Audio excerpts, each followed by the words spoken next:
every hand clearly. Hopefully you can hear us. In fact, there we are straight away. Dylan O'Connor with the first hand up, and then we'll go to Neil Jones. Dylan with the first question, then Neil Jones. Hi, Jurgen. Just a quick one here about Queeve Kelleher. You've been working with him for the last 4 years, and I suppose, how's your relationship grown with Queeveen over the last 4 years at Liverpool? Is it only the last 4 years? So I don't know exactly when I saw Queeve the first time, but it's true. It's quite a journey from when I saw him the first time to from the boy I saw the first time to the man he is today. I saw from the first second that he's incredible talent. Then first John Achterberg, then when Jack Robinson joined us, since then as well, the boys are very, very positive. And if you know how a football team works, and you know that the goalies are very often separate. So I don't see them all the time, but I see them in decisive moments. So the development is absolutely top class, and I'm not sure you asked that because I didn't understand everything, but the Alisson Becker is the best goal in the world for me. There are good goalies out there, but this goalie is absolutely insane. But to be 100% honest, for me, Queeve Kelleher the best number 2 in the world as well, especially for the way we play. And he had an incredible game. People asked me rightly before the final, like 2 weeks ago or something, if we will give Queeve another game to get some rhythm or whatever. And actually, to be 100% honest, it was the first time when I thought about it. Oh, yeah, there's no rhythm. But that's life of a number 2, especially of a young number 2, that you just have to be ready when you are called. And the game he played tonight was absolutely incredible. I'm at least, sorry, so many questions. I'm not 100% sure I have the full story of the whole game, but I can remember at least 2 incredible saves. Probably were more. So he proved that the decision to line him up was absolutely right. And then in a very spectacular penalty shootout, he showed the whole range of his skill set. First and foremost, he's a goalkeeper, so he saved one. But before that, he finished one off with his really skilled feet, and top class. Dylan, we'll go to Neil Jones and then Zia. Neil first, though. Hi, Jurgen. First of all, congratulations. Thank you. Secondly, I'm sure as a manager you would pick that to go through 21, 22 penalties and 120 minutes. But in a way, is it the perfect way for this team to win because everyone contributed? 5 subs, 11 penalty takers, cleared people along the way. Is that the perfect illustration of what this team's about?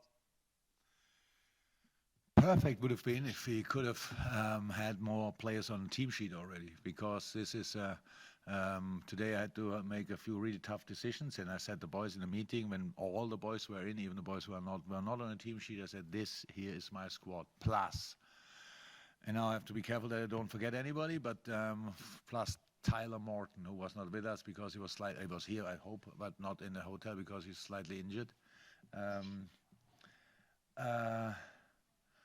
Connell, Owen, Harvey from the U18s.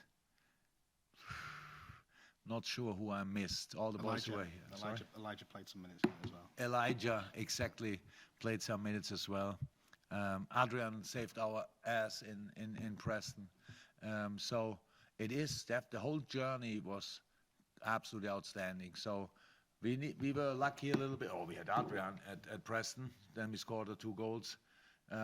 Without Takumi and without Divock, the goals they scored in the competition, we would not be here. And so then we were 3-0 down against Leicester.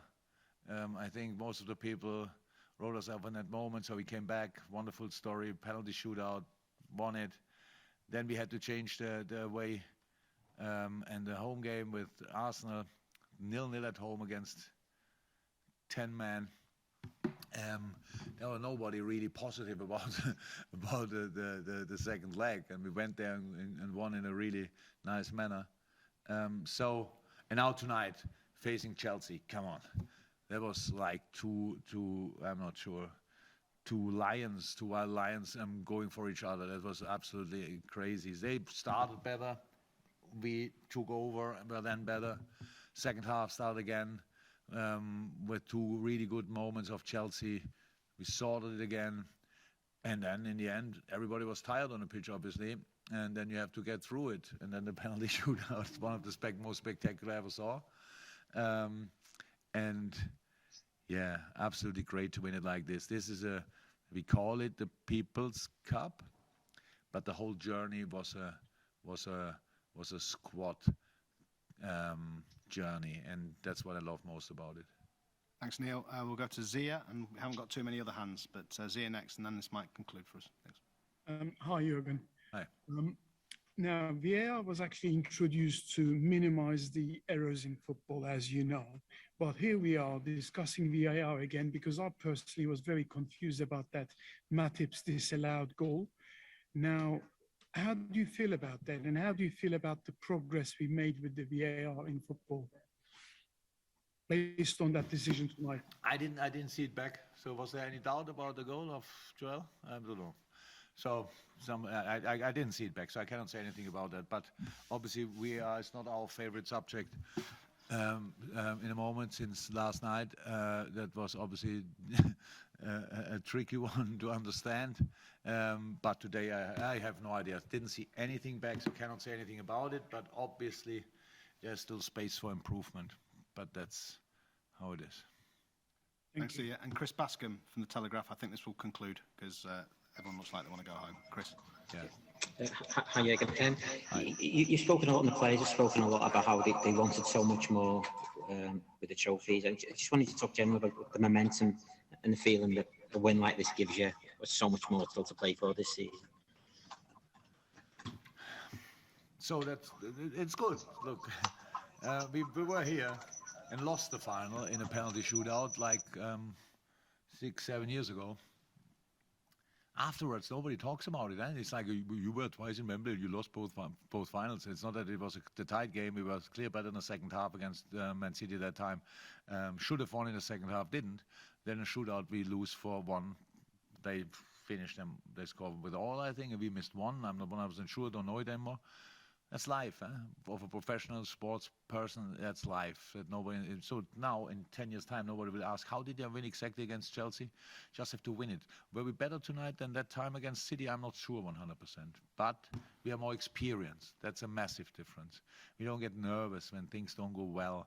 We keep really our nerves and stuff like this. We are, how I said, the start of the game was clear better from Chelsea. But all of a sudden, we were really in the game, and then we let them run, and then we were the clear dominant team. I think I'm not sure 100%, but first half was like 63 something possession against Chelsea. That's not that easy. So a lot of good football stuff, obviously, but over 120 minutes, you cannot hold them back and away from your goal. So they had their chances, and obviously. They scored goals more than us, but they all were offside. That's pretty harsh to take for them, I can imagine. But I'm really happy about the effort and all these kind of things. And yes, it's a big one for us because first time for this group, but the 9th time for the club, which is very important as well. Our fans were obviously quite happy about the whole thing tonight. So the game, the atmosphere was outstandingly well. I really loved it. And after the game, it was nice to celebrate with the people after a long time without having any reason to celebrate something or not opportunity to celebrate something. And so I'm really happy about the whole thing. Thanks, everybody. Thanks for your patience. And we'll speak to some of you on Tuesday. Cheers. Bye-bye. See you.